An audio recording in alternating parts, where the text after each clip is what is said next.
الحمد لله رب العالمين والصلاة والسلام على خير خلقه محمد وآله وأصحابه أجمعين أما بعد. بل د دې رجالنا زهري مالک شعبه دا د ذکر کړل. د دې رجالنا بل امام سفیان الثوري رحمه الله دی. سفیان الثوري رحمه الله د په اړه یحیی بن سعید وایي چې پر ثوري او پر شعبه باندې یحیی بن سعید هیڅوک نه مقدم کاوي. یعنی یحیی بن سعید د موازنې د هغه میزان دا و چې پر چا سره به د سفیان الثوري یا د شعبه اختلاف رالی نو بیا به د ترجیح چاته ورکوله، دوی دوه ته، تر دوی دوه بل چاته فضیلت نه ورکاوی. دا دغه خو ساده جمله ده. فلحال دا چی شته؟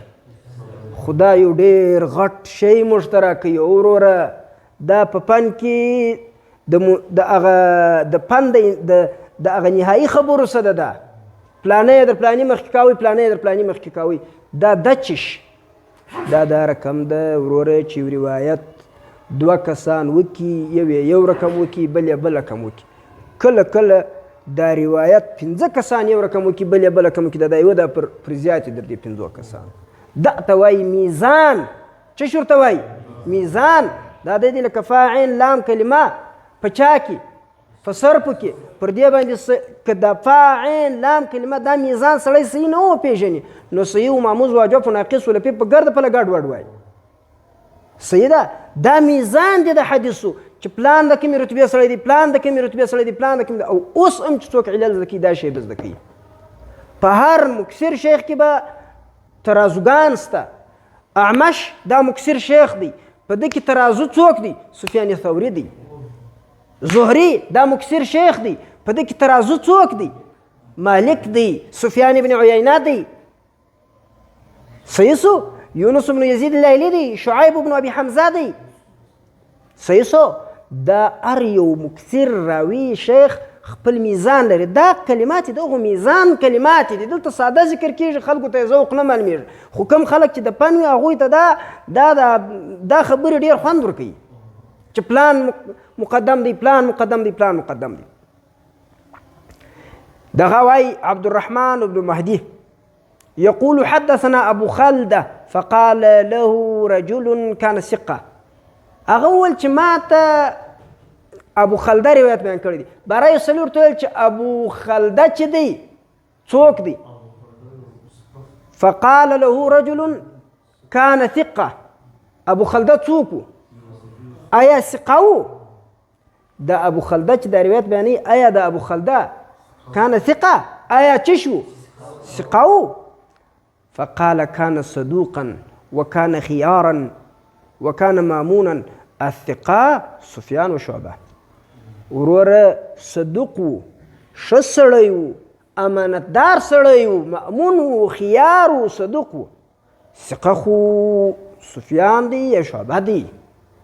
دلته بیا یوه ډېر وزني کلمه پرته ده. دا بیا تا ته یو ډېر غټ شی درکوي. ګوره مامون، خیار، صدوق دا جلا دي او ثقه جلا دي.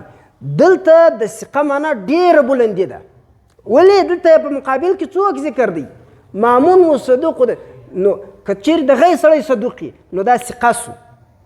خو که دا ثقه دی، که سړی د غی ثقه دا صدوق هم کېدی شي، مامون هم کېدی شي، ثقه هم دی.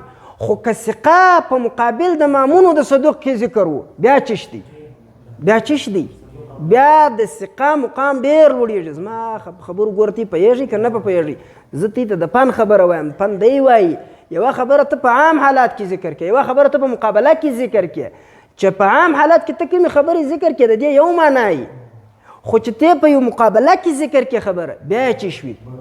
نو د ثقه دغه عامه معنا ده. صدوق هم پکې راځي، مامون هم پکې راځي، خیار هم پکې راځي، خپله ثقه هم در راځي. خو چې د ثقه سره ته په څنګ کې څوک ذکر کړې؟ صدوق و مامون و خیار ذکر کې بیا وایي ثقه خو پلانی و پلانی دی. بیا چش دی؟ نه د دې تعبیرات یو تعبیر دا دی چې هغه دا خلک نه دي چې سره ګایېږي وایي پلان څنګه سړی دی، د پلار ډېر ښه سړی وي. یعنې چې پلار یې ښه سړی څه معنا؟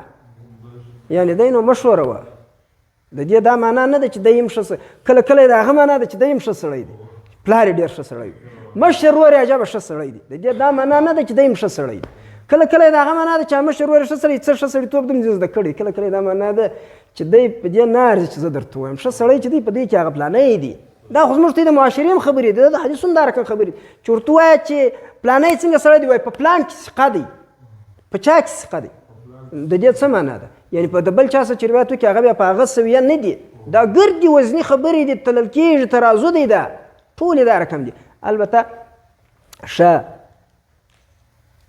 ابو بکر بن ابي شيبه وایي قلت ليحيى بن سعيد القطان من احفظ من رايت تا چې دا حفاظ لیدلي دي په دې کې تر ټولو زیات احفاظ څوک تا لیدلی دي قال سفيان بن سعيد یو سفیان ثوري دی ثم شعبه ثم هشيم دا هشيم بن بشير د امر روان دي او علي بن المديني رحمه الله وایي چې ما د يحيى بن سعيد القطان نه اورېدلی دي چې هغه ویل ما رأيت أحدا أحفظ من سفيان الثوري ولو خالفه الناس جميعا لكان القول ما قال سفيان يحيى بن سعيد القطان وايي چې سفيان الثوري رحمه الله ګور دی و شعبه خپل استاد وايي دا چې ټول خلک مخالفت وکړي لا په روایت کې دی دغه کېږي لا ده ته ترجیح ورکول کېږي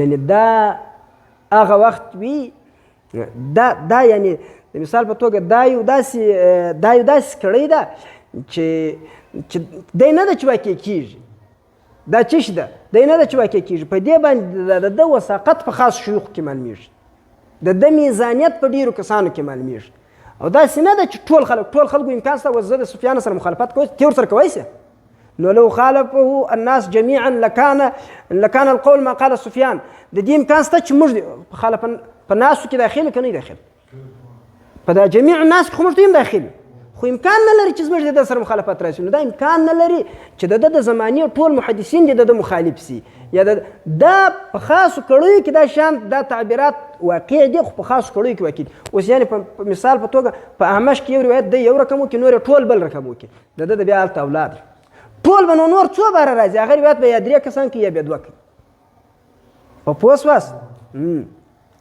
او دا رقم امام سفیان الثوري رحمه الله خپل هم وایي چې عبدالرزاق دا خبره ځینې نقل کوي صنعاني ما استودعت قلبي شيئا قط فخانني ما په خپل زړه کې دا الله رب العزت دې کار ته د خپل خلک دا رقم روزي پیدا کړي د دغه کار دپاره و چې ما په زړه کې در دا اوسه پورې شی نه دی ایښی چې بیا دې راسره سوی چې داسې حفظ ونه لري داسې نقد ونه لري داسې یو طریقه ونه لري بیا رب العالمین تا د دې کار دپاره انتخابوي نه تا چې رب انتخابوي په تا کې به یو شی که درکې نه و خپله د خدای پاک بیا زندګي کوي دا رب چې دا خلک پیدا کړي دي په دې خلکو چې کوم کار کړی دی دا الله پاک په دې کې دا فټینګ هم رب العالمین پکې کړی نو حدیثو ته چې هر څوک راځي رب یې خپل فټینګ پکې کړی که نه و پکې کړی هغه یو څو ورځې راسي خپل شوق پرک بیرته ځي زموږ د تجرباتو سره د عیني خبرو سره سفیان بن عیینه وایي الرجال 3 کسان شته ابن عباس فی زمانه شعبی فی زمانه ثوری فی زمانه دا 3 کسان په خپلو زمانو کې وتلي خلک دي دا په حدیثو کې دلته یوه بله موضوع ده عرض د کتبو دې ته وایي دا په حدیثو کې یو بهترینه موضوع ده عرض على الثقات یا على الجبال عرض دې ته وایي چې دلته استاذ دی ناس دی سبقان وایي دا استاذ دا خلک دا کتابونه لیکي وروسته باره راواخي دا پر ده باندې پیش کړي ته دا زما کتاب وګوره غلطي خو به نه کوي کسب یا ستا د اصل کتاب سره وګوره یا دا کتاب راواخي دلته اعمش ناس دی اعمش او دا اعمش سبق وایي هلته شاګردان ته وویل د اعمش و شاګرد سفیان نو دی راولاړ سي دا روایت وي سفیان ته وایي چې د اعمش ما ته دا رقم ووایي دا باندې ته څه وایي عرض یې پر وکړي پر سفیان باندې او سفیان باره ورته وایي چې دا رقم دی زه په دې کې یوه ډېره نادره درته وایم هغه دا ده ګوره دا ملازمه د شیخ سره دا یو ډېر قوي اثر لري په علم کې څه شی ملازمه د شیخ سره قوي اثر لري په علم کې. د سفیان ثوري رحمه الله کله کله دون اثر ولري چې د دغه شیخ په روایاتو کې بیا دغه ملازم شاګرد در دغه شیخ د په روایاتو کې د شاګرد ثقه وي. مثال واوري، امام سفیان ثوري رحمه الله د اعمش سره ډیره ملازمه وکړه او د اعمش په شاګردانو کې امام سفیان ثوري رحمه الله ته الله تعالی جل جلاله دا مقام ورکړي چې د اعمش په روایاتو کې سفیان ثوري در اعمش ډیر ثقه دی.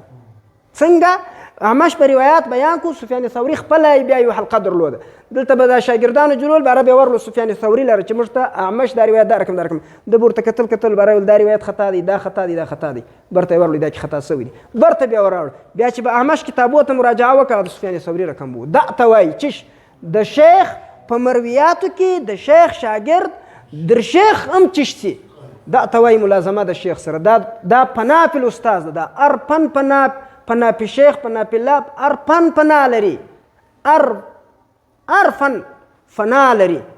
دا دویمه موضوع ده چې خلکو د دې انحصار په یوه شي کې کړی دی. دا علم، دا مطالعه، دا تعارف الکتب، دا په کتاب سر خلاصېدل، دا په حدیثو کې روانېدل، دا اختصاص بشیخ، دا ملازمه دی، دا ګرد کیفیات لري، هیئتونه لري، خالي خلک یې بیانوي نه، دا هر شی هیئتونه لري. دی نه دی چې دا هیئات، دا کیفیات دا در یوه پنه پورې خاص دی. تی په یوه پن پورې خاص کړي، تی بل پن پېژنئ نه، نو ځکه یې کیفیات هلته خاصوي. نور ذوقیات خلک بیانوي نه، دا په هر شي کې شته. نو زه یې اوس نه بیانوم، کنې شته. صحیح ده؟ دا رقم یوه دانه دغه کړی وایم، نورې کړۍ هم پکې شته. دا یوه دانه کړی وایم، دا ډېره دغه ده، ضروري ده. عمرو بن علي هغه وایي چې ما د سفیان بن زیاد څه واورېدل چې هغه یحیی بن سعید ته په دغه حدیث کې اشعث بن ابي الشعثاء عن زید بن معاویه العبسي عن علقمه عن عبد الله ختامه مسك. دا روایت دا رقم ورته وایي چې اشعث بن ابي الشعثاء عن زید بن معاویه العبسي عن علقمه عن عبد الله. دا روایت دا رقم ورته ویل. قال دی وایي چې یا ابا سعید خالفه اربعه. ما ورته ویله چې د دې سره خو څلورو کسانو اختلاف کړی دی. قال من؟ هغه کوم څلور کسان دي؟ هغه دغه راته ویله چې کوم څلور کسانو مخالفت وکړل؟ قال هغه چې زیده دی، ابو الاحوص دی، اسرائیل دی، شریک دی. قال یحیی بن سعید ورته ویله، دا یحیی بن سعید القطان دی. یحیی بن سعید ورته لو كانوا 4000 مثل هؤلاء لكان سفیان اثبت منهم. دغه رقم کسان ابو الاحوص نوم چش دی؟